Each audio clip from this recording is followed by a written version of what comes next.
Chegamos agora à segunda parte da aula de hoje, que são as variáveis do treinamento, as variáveis são basicamente as subdivisões do nosso movimento. Da mesma forma, quando eu estou aqui falando com você e eu tenho uma luz, que se eu apagar a minha tela fica mais escura ou mais clara, eu tenho o som, que eu posso aumentar ou diminuir, que são algumas das subdivisões disso aqui que você está recebendo. O meu movimento ele tem também algumas divisões, como intensidade, a duração, a amplitude do movimento, a velocidade que ele é executada, e é basicamente isso que nós vamos falar na aula de hoje. E para que toda atividade ela ocorra, pode ser uma atividade cotidiana ou esportiva, você levantar, você pegar uma mala, você guardar um objeto, lavar uma louça, tudo isso ele só vai acontecer porque você tem contrações musculares. Essas contrações elas vão ocorrer aqui de forma concêntrica, quando o meu músculo ele está aproximando aqui a inserção da origem dele, e ele está encurtando, no caso aqui, ó, esse implemento que está aqui na mão do esqueleto, está na fase positiva dele. Quando esse mesmo implemento aqui está na minha mão e ele está descendo e a inserção está se afastando da origem, o músculo está alongando, eu tenho a fase excêntrica. E quando eu tenho aqui, ó, o objeto parado, eu tenho um movimento fazendo uma força isométrica. Vou colocar aqui Ítalo Penarrubia. Uau, acabamos. Rampa. Um levantador de peso.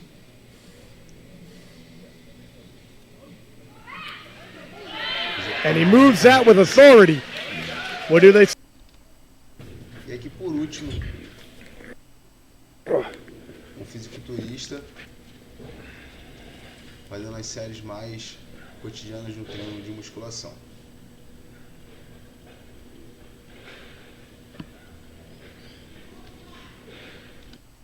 Todas essas atividades elas vão ter algo em comum. Você está produzindo trabalho. Você utiliza a energia do seu corpo e você está aplicando uma força para desempenhar uma tarefa. E isso tudo ocorre através de contrações musculares. O fisiculturista é fácil de você ver, ele está ali movendo o peso. Então, quando ele está empurrando o halter para fazer o supino com o halter, eu tenho a fase concêntrica. Se eu tenho um momento que fico parado, eu estou na fase isométrica. E quando eu desço, fase excêntrica, muito fácil. O Ray Williams, que é o levantador de peso, também é muito fácil você identificar. Ele começa o agachamento ali na excêntrica e já sobe direto. Porém, em toda atividade, o trabalho ele está sendo produzido. E no skatista também. Ele está tendo que gerar potência para que ele consiga partir de um ponto ao outro. Ainda que a força não seja tão significativa quanto nos exemplos do levantador de peso e do fisiculturista. Mas o que sempre está acontecendo é, eu utilizo a energia do meu corpo e aí eu aplico através de uma força. Pode ser para mover um halter, pode ser para passar na mega rampa, ou pode ser para lavar um prato, seja o que for. É importante que esse conceito ele fique gravado na sua mente. O trabalho de uma força, ele vai poder deslocar um corpo, voltando de novo ao exemplo do fisiculturista, ele pega o halter e ele desloca de um ponto A ao ponto B. Quando ele não deixa o halter cair de maneiras abruptas, quando ele está freando, ele está diminuindo a velocidade daquele corpo. E o trabalho de uma força ele pode ser também diferente. Se você pega e começa a empurrar a parede, sabe? Ele, assim, é meio indiferente. Os dois primeiros pontos acontecem o tempo inteiro no treinamento de força, que é quando eu retiro a força do corpo para movimentar essa carga do ponto A ao ponto B. E quando eu faço isso, eu estou produzindo aqui energia. Eu estou produzindo trabalho através do EN, que é aqui que eu tenho dentro, e da energia, que é o trabalho. E essa energia que eu retiro aqui do meu corpo, ela vai ser produzida através dessas formas. Não vai ser uma aula sobre via metabólica, mas só para você ter uma noção. Através da TPCP, que é uma via de produção de energia muito rápida, a via glicolítica, que é a moderada, e a via mais aeróbica, que ela é de longa duração. Quando eu pratico musculação, eu dou predominância aqui ao ATP e ao sistema glicolítico. Esses aqui são as principais vias. Eu vou falar sobre isso um pouco mais à frente, quando eu falar sobre o tempo de tensão, porque cada via ela vai ter uma intensidade e um tempo de duração. Então, só isso. Eu quero só que você entenda esse conceito. Não precisa agora se aprofundar nisso. Mas a via aeróbica ela também vai estar trabalhando. Nós temos sempre uma inter-relação entre as vias. Toda a recuperação ela vai ser aeróbica. E a fórmula do trabalho é basicamente essa. Eu tenho o trabalho, que vai ser a força vezes o deslocamento. O trabalho é o produto da força e do deslocamento. E tem alguns fatores que eles vão influenciar no trabalho. Fatores genéticos, fisiológicos, biomecânicos e psicológicos. Nessa aula, eu vou dar mais ênfase aqui, ó. Vou voltar ao slide anterior, que eu vi que aqui minha imagem estava atrapalhando. Eu tenho sempre aqui fatores genéticos, fisiológicos, biomecânicos, psicológicos e eu vou dar ênfase mais aos valores aqui fisiológicos. Eu tenho nessas variáveis do meu treinamento aqui a intensidade, volume, que vai ser a duração, o intervalo de recuperação, velocidade do movimento e a frequência com que eu estou praticando esse exercício. Tudo isso são variáveis relacionadas ao meu esforço, duração e a frequência. São variáveis mais fisiológicas. Eu tenho também variáveis que são mais biomecânicas, porém, eu não vou dar ênfase na aula de hoje, senão vai ficar um assunto infinito, que aí eu vou ter a restrição do movimento, a intenção, posição, guia. Porém, isso não vai ser destacado nessa aula de hoje. Então, voltando aqui, falar sobre a primeira variável do treinamento, que vai ser a variável intensidade. O que vai ser essa intensidade? Intensidade, basicamente, na minha fórmula do trabalho, ela vai ser a força que eu estou aqui, ó, aplicando. A minha massa vezes o deslocamento dela, quando eu tenho aqui o F, vai estar relacionado ao peso que eu coloco. E essa intensidade no treinamento de força, ela vai ser estimada através de uma repetição máxima.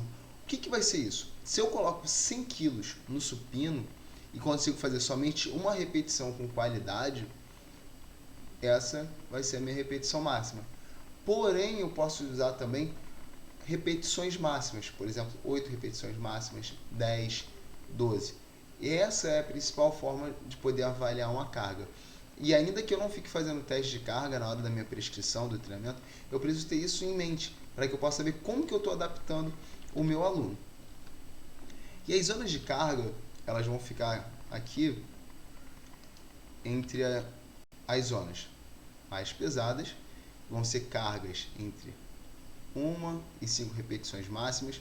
Na aula anterior eu falei sobre demanda tensional e metabólica, ela vai ter uma demanda mais tensional. O tempo de duração ela vai ser curtinha, então eu tenho aqui, ó, uma via TPCP, sendo mais dominante, e a repetição máxima ela vai ficar aqui, ó, maior ou igual a 85%. Então, se eu consigo fazer com 100 kg o meu supino, nessa zona aqui, ó, eu vou estar entre 85, 90, 100 kg para o meu supino. Se eu quero agora mudar um pouco essa minha zona de carga e fazer ela mais leve, eu posso usar isso através das repetições máximas, que vão ficar ali em 15. Eu estou fazendo meu exercício, falei com 15 repetições. Essa é a minha repetição máxima.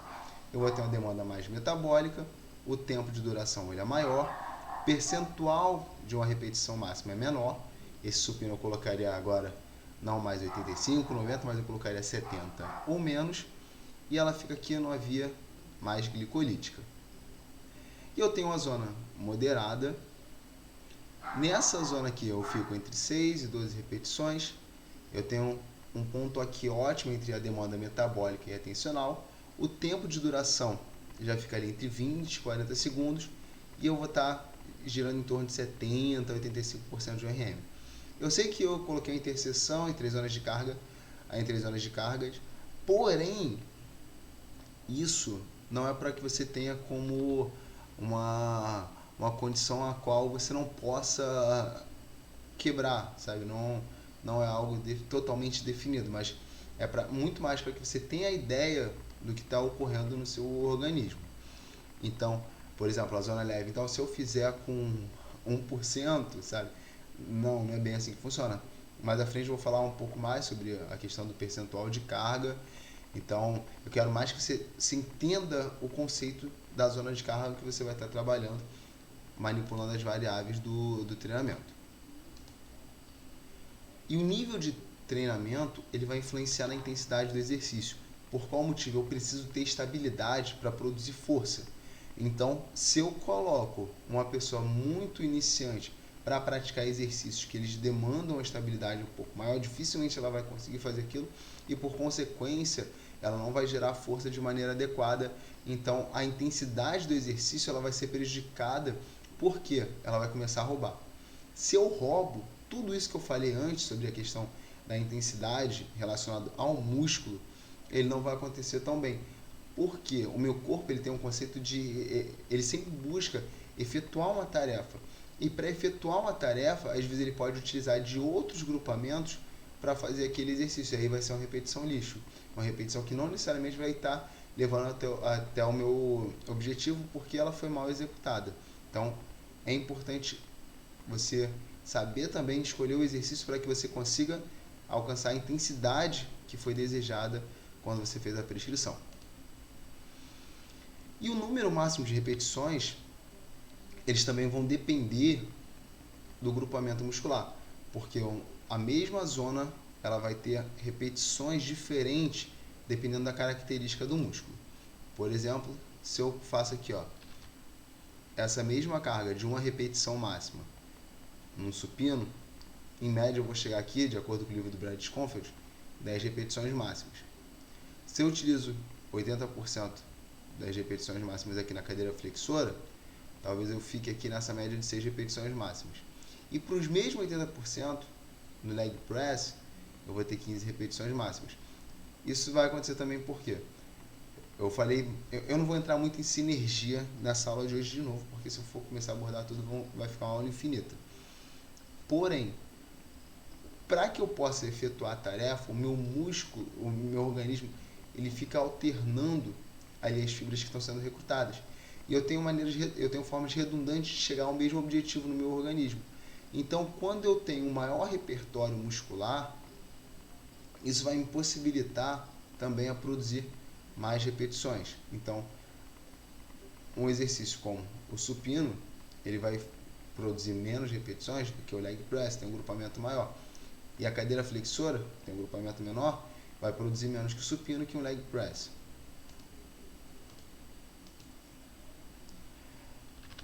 Lembra que eu falei sobre as zonas de hipertrofia? Eu tenho um ponto ótimo ainda como a zona moderada. A maior parte dos estudos, eles vão colocar como padrão essas séries de 6 a 12 repetições. Porém, o que se observa? Que a partir de 30% de uma repetição máxima, eu também consigo estimular fibras, como por exemplo do tipo 2A, que são fibras de maior hipertrofiabilidade. E como que isso aí vai ocorrer? Existe um princípio chamado princípio do tamanho, o princípio de Henneman, que as fibras elas começam a ser recrutadas de acordo com a demanda que eu tenho. Vai ser isso aqui, Eu coloco uma carga baixa, logo eu vou ter fibras aqui, de menor capacidade de hipertrofiar, que são as fibras do tipo 1. Se eu começo a aumentar, eu tenho fibras aqui, ó, de maior hipertrofiabilidade. Aqui, ó, já começa a entrar, ó, 20 repetições. 15 fibras de maior hipertrofiabilidade, de 10, de 5 e assim por diante. Porém, o que se tem observado é que ainda que eu utilize uma carga menor, porém, se eu insisto nessa carga, eu vou próximo da falha, para que essa tarefa ela continue sendo executada, eu começo a ativar fibras de hipertrofiabilidade, ainda que a carga ela seja menor. Então, dessa forma, eu consigo também gerar hipertrofia com cargas menores. Mas essas fibras, como estava mostrando aqui, ó, no slide anterior, vou até voltar, para que eu consiga recrutá-las desde o início, eu preciso ter pelo menos aqui 60% de um RM. Que 60% vai estar aqui, ó, nessa média aqui de 15, aqui, ó, 15, vou colocar aqui, ó. Sempre de novo, estou sempre estimando, não tem como eu falar algo totalmente exato quando se trata de zonas de treinamento. Até porque existe um fator muito grande de individualidade. E para fechar esse assunto, quis mostrar aqui, ó, 3 atletas diferentes que geram hipertrofia, porém com estímulos totalmente diferentes. Um atleta de crossfit, um atleta de levantamento de peso. Crossfit ele é caracterizado muitas das vezes por altíssimas repetições. Um atleta de levantamento de peso, ainda que tenha um percentual de gordura alto, é um atleta que desenvolveu um alto nível de hipertrofia. Se ele emagrecer, provavelmente terá uma estrutura aqui de um fisiculturista. E um fisiculturista que tem um baixo percentual de gordura e que faz treinos provavelmente de forma mais padrão. Ainda que utilize métodos de treinamento, sempre vai estar ali em torno daquelas 6 a 12 repetições. Para mostrar que existem diferentes maneiras de gerar hipertrofia. A segunda variável que eu vou falar vai ser sobre o volume, que é a duração. Esse volume ele vai ser expresso basicamente entre a quantidade de sets que eu estou fazendo e de repetições. Se eu faço 3 séries de 10, por exemplo, eu estou levando em consideração esse 3 de 10. Esse vai ser o volume desse exercício. Na fórmula do trabalho, o volume ele vai ser apenas aqui, ó, o deslocamento desse corpo. Porque está ocorrendo um movimento ali circular durante 3 vezes 10. Durante 30 vezes, ali eu tenho um movimento circular no meu corpo, que é o deslocamento dele dentro dessa fórmula. E somente no volume eu não vou levar em consideração a massa. Se eu coloquei 10, 20, 30 quilos, isso aqui é só para compreender o volume. Eu não estou levando em consideração. É somente o deslocamento do corpo na minha fórmula do trabalho. A amplitude ela vai influenciar também nesse volume, não apenas o número de repetições. Por quê? Quando eu estou falando aqui da amplitude, eu estou falando sobre movimentos circulares. Então, se o meu movimento circular ele for maior, eu vou ter também um maior trabalho quando eu termino todo o número de repetições. Porém, nessa amplitude eu tenho que estar levando em consideração relações de comprimento e tensão do músculo, que é basicamente uma curva que o músculo vai ter em U. Quando ele está muito alongado, ele perde força, ele tem um ponto ótimo. Depois, quando ele está muito encurtado, ele também perde força.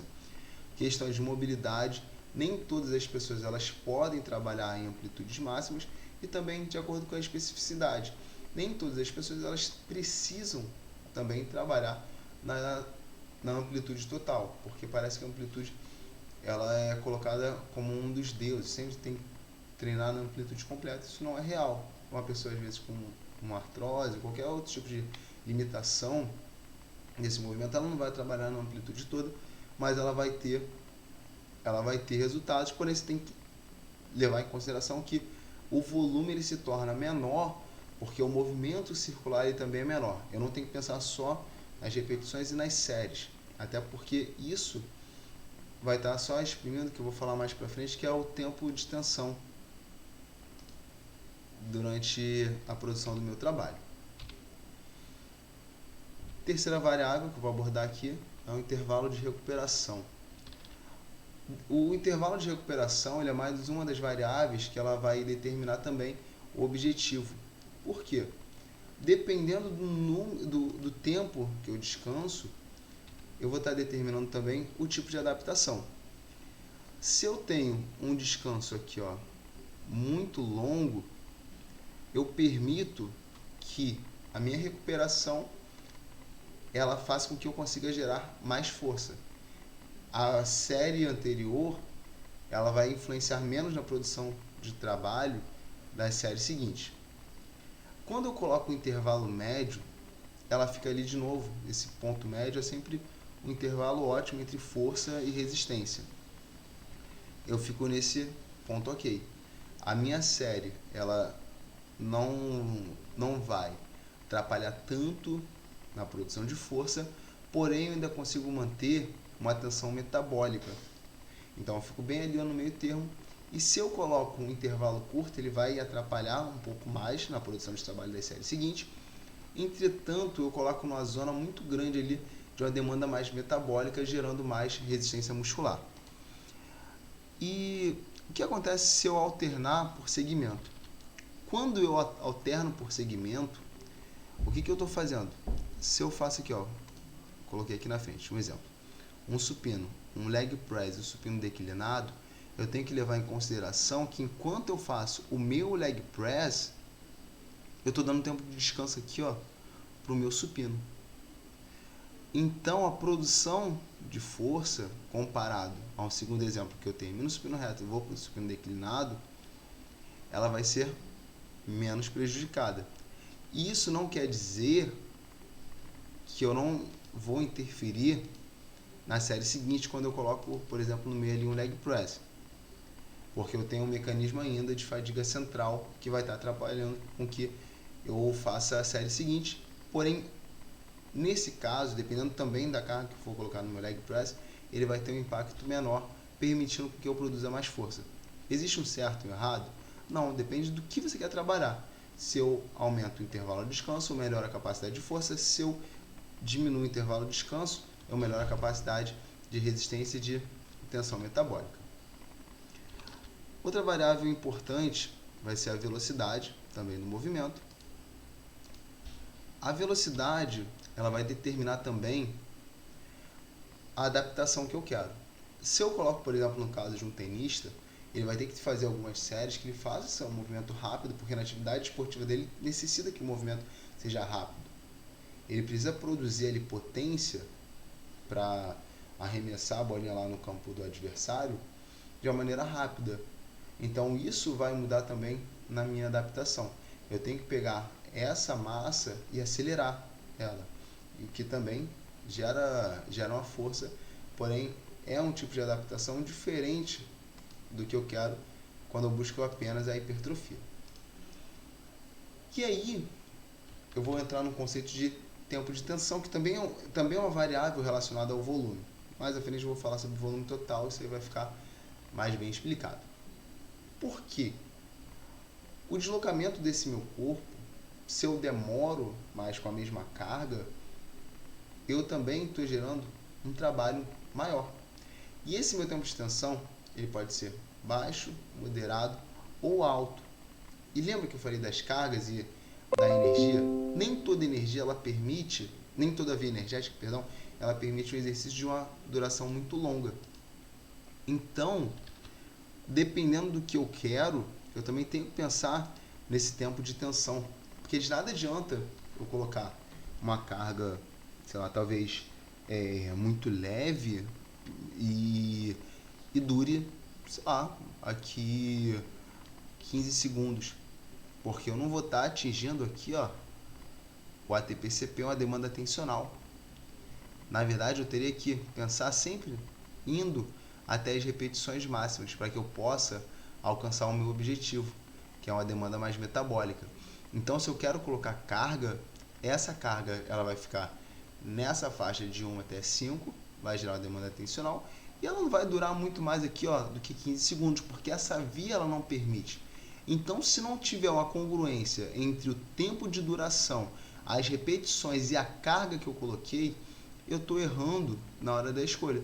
E assim também serve para os outros exemplos, como o tempo de tensão alto ou até mesmo aqui o tempo de tensão moderado. E como que eu posso usar essas cadências? Eu tenho aqui, ó, a regular, levando em consideração que a primeira fase é a concêntrica, a segunda é a de transição, excêntrica e transição. Nem todos os exercícios vão seguir essa ordem, porém é uma maneira didática de a gente conseguir entender o que é o tempo de extensão e a cadência. Por exemplo, se eu vou fazer um bíceps, eu estou aqui, ó, isso aqui vou fazer aqui a flexão, o exemplo do meu dedo. A fase inicial ela vai ser a concêntrica, então eu peguei, dobrei o meu dedo. Eu tenho a fase de transição, que é onde eu estou aqui em cima. Eu posso fazer uma isometria ou posso descer direto e desço aqui em 2 tempos. E aí eu tenho a outra transição, que é quando eu volto aqui para a concêntrica e depois para a excêntrica. Um tempo regular seria o 202, 0. Então, estou ali, ó, fiz o meu bíceps, fiz aqui o bíceps, então, ó, estou aqui no meu bíceps, 1, 2, 1, 2, 1, 2, 1, 2. Uma cadência lenta, 5 segundos. Se eu coloco uma cadência dessa, eu já tenho que pensar que ela vai ser uma demanda mais metabólica. Lembra que eu falei do tempo de tensão? Uma regular vai estar ali no meio termo. Porém, eu posso estar sempre ajustando isso. Coloquei ali uma isometria. Peguei, fiz o meu exercício, parei aqui, ó, 2 segundos e volto 2 e venho direto. Ou então eu posso fazer aqui, ó, no final, quando eu estou aqui na fase, quando eu vou voltar para a concêntrica, eu posso parar. Isso é até um método que tem um fisiculturista chamado Fernando Sardinha, que ele chama de ponto zero, que é quando você para na parte de baixo e volta.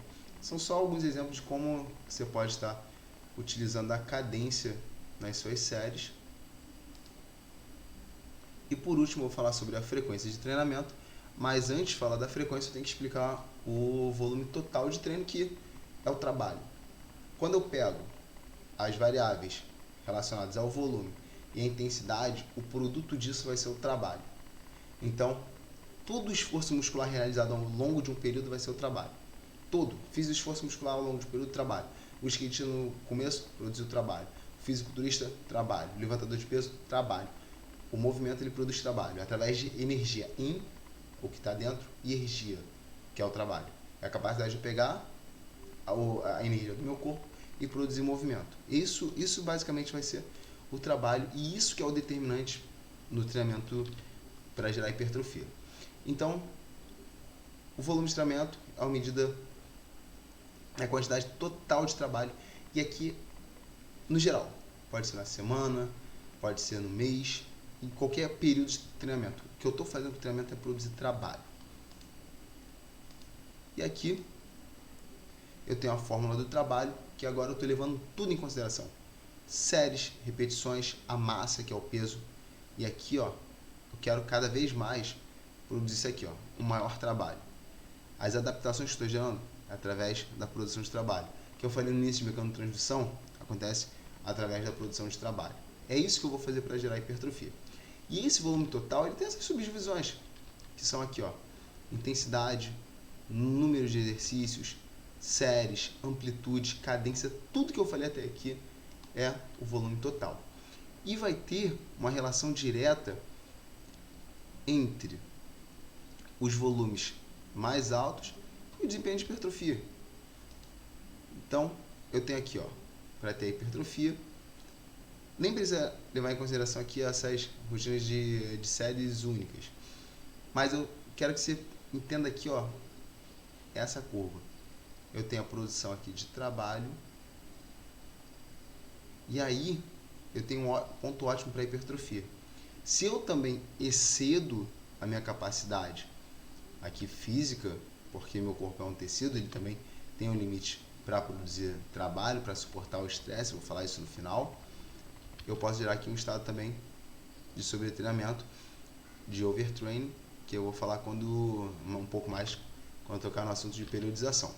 Então, há uma relação direta entre o volume total e a hipertrofia. O que eu quero, de novo, é produzir trabalho.